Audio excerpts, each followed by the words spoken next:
In this video, we're going to be solving quadratic equations using the square root method. We've talked about before that when you solve a quadratic equation, it means you find the x-intercepts. And we've also talked about that sometimes graphing and factoring are not the best way to solve things.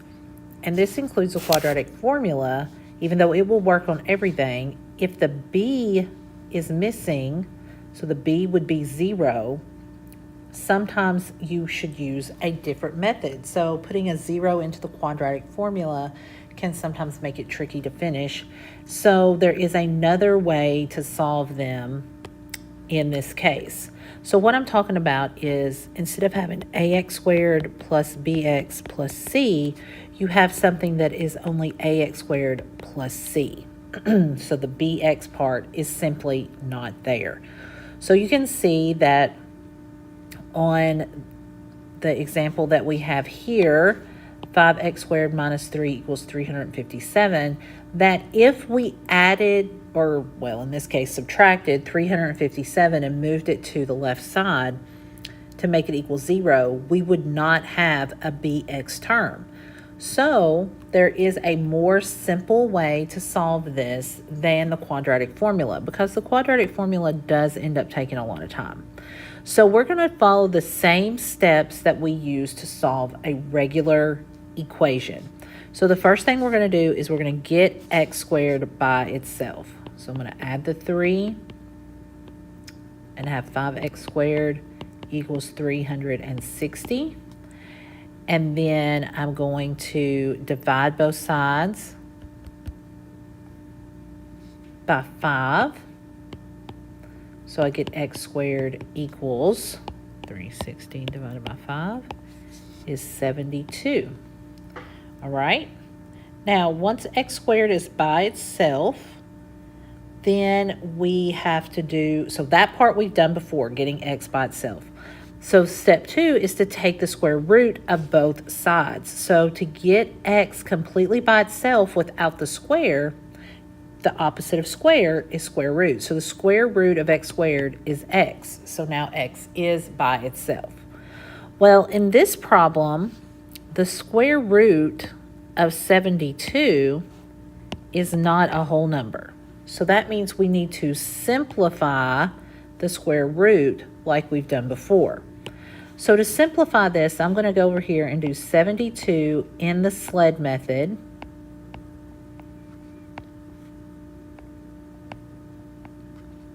So I'm dividing by 2 until I can't do that anymore. Then I'm going to switch to 3. And so you can see I'm going to have a pair of 2's and a pair of 3's.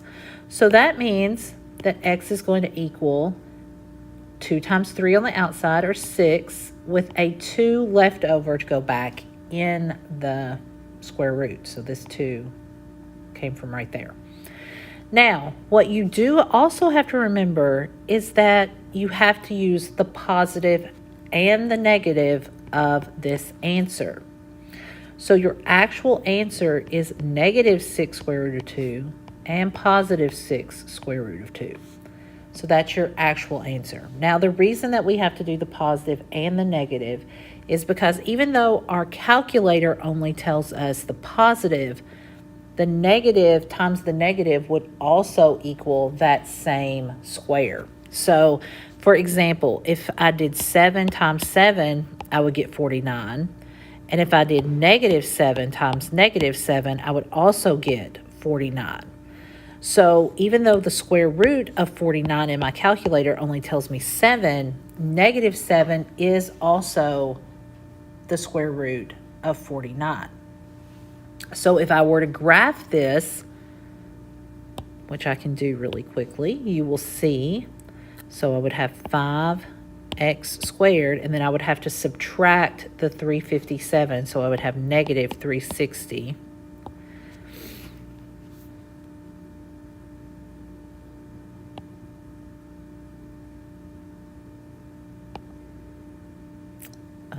I don't know why it is doing this.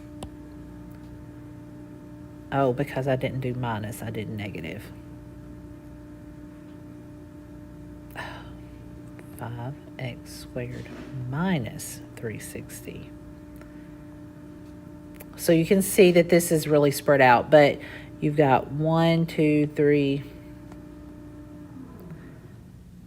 So it's past -6. I wish that I could highlight this and show you. So this point right here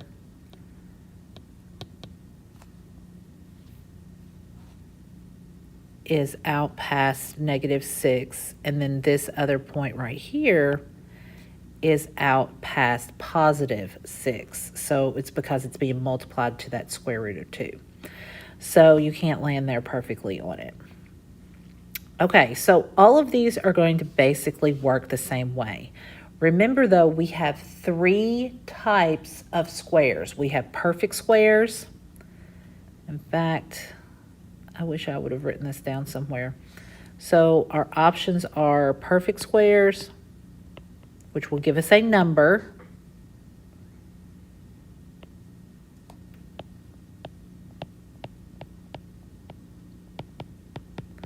And then we have ones that we can simplify and ones that are prime or they won't simplify.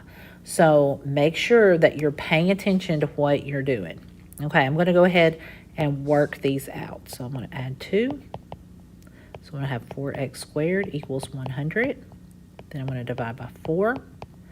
X squared equals 25. Then I'm going to take the square root. So x equals plus and minus 5, because the square root of 25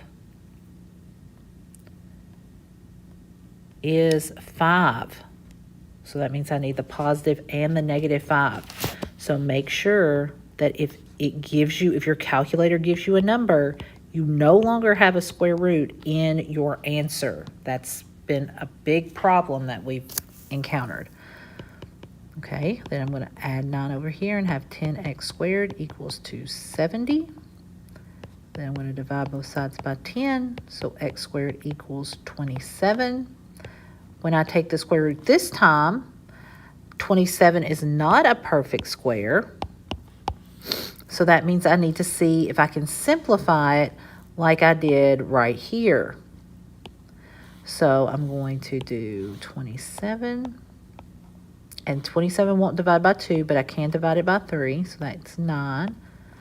9 will divide by 3, and that gives me 3, which also divides by 3. So that means I have a pair of 3s and a 3 left over. So x equals positive and negative 3 square root of 3. So then to write that, I'm going to have negative 3 square root of 3 and positive 3 square root of 3. Okay, let's go on to the next page. So this one is different, and sometimes they're set up this way, especially if you're in the vertex form. So you want to divide by that 3 first. Now you're only doing that because the -9 is in the parentheses with the x squared. So you got to get the parentheses alone, and then you can add that 9 to the other side. You could distribute it, but that's actually more work than if you would just divide it. So we're going to have for this one, x squared equals 7. So then we're going to do the square root. Now this time, 7 is a prime number. So that means that you can't take its square root or simplify it. So the answer is just plus and minus the square root of 7. You have to keep the square root. It's not just 7. It's the square root of 7. Okay, it did not simplify.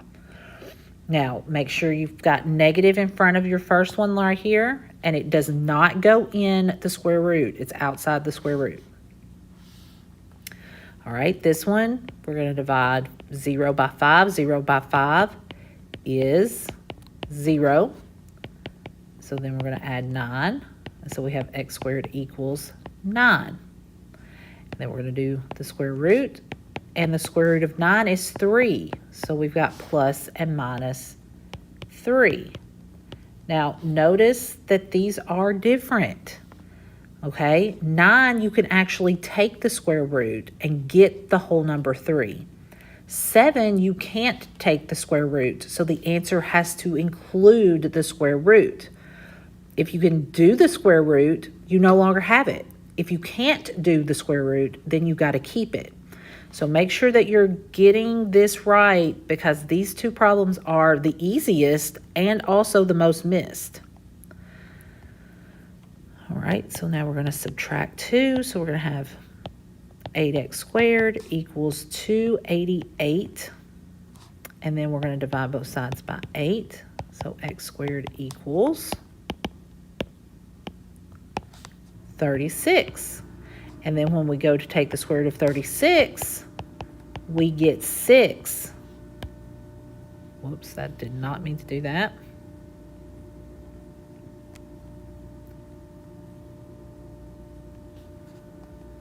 Okay, so it gives you 6. So that means that the answer is positive and negative 6. Okay, so you could actually finish it out because it was a perfect square. Okay, this one we're going to add 4. So we're going to have 9x squared equals 864. And we're going to divide by 9. So we have x squared equals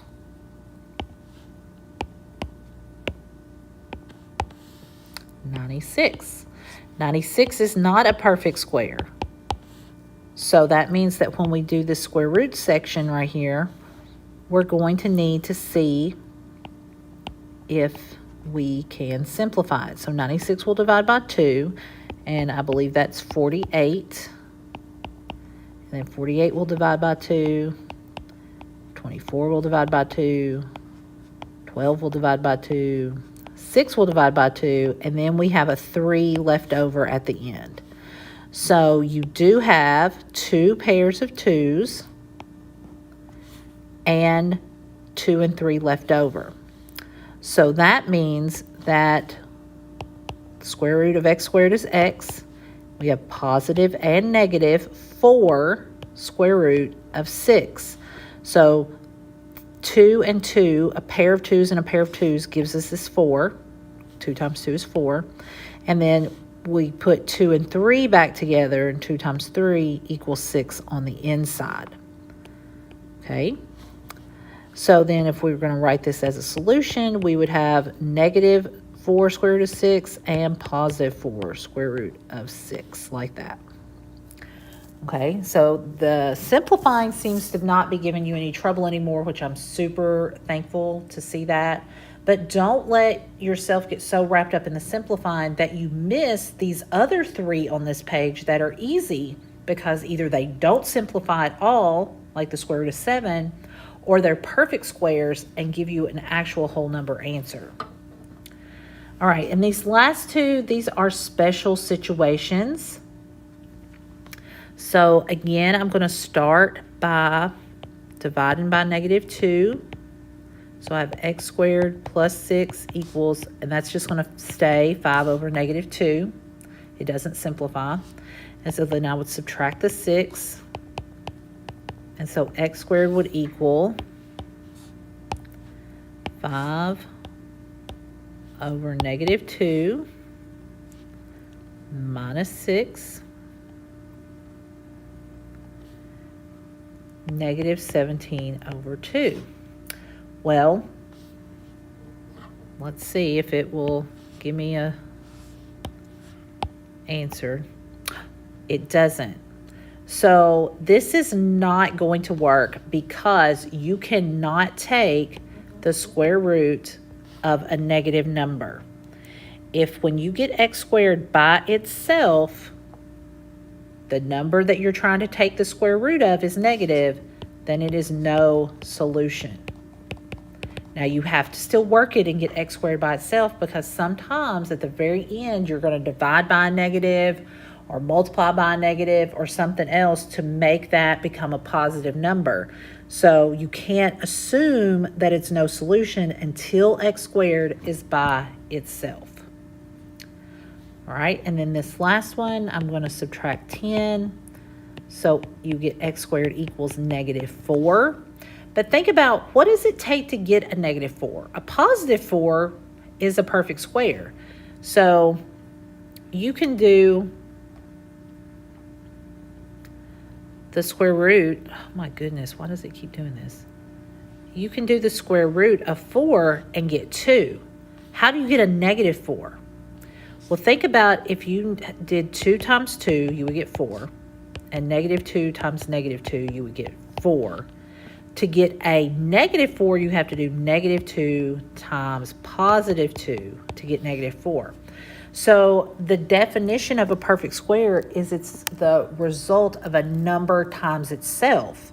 Negative 2 and 2 are not the same number, so therefore negative 4 is not a perfect square. So this is still no solution because this was negative.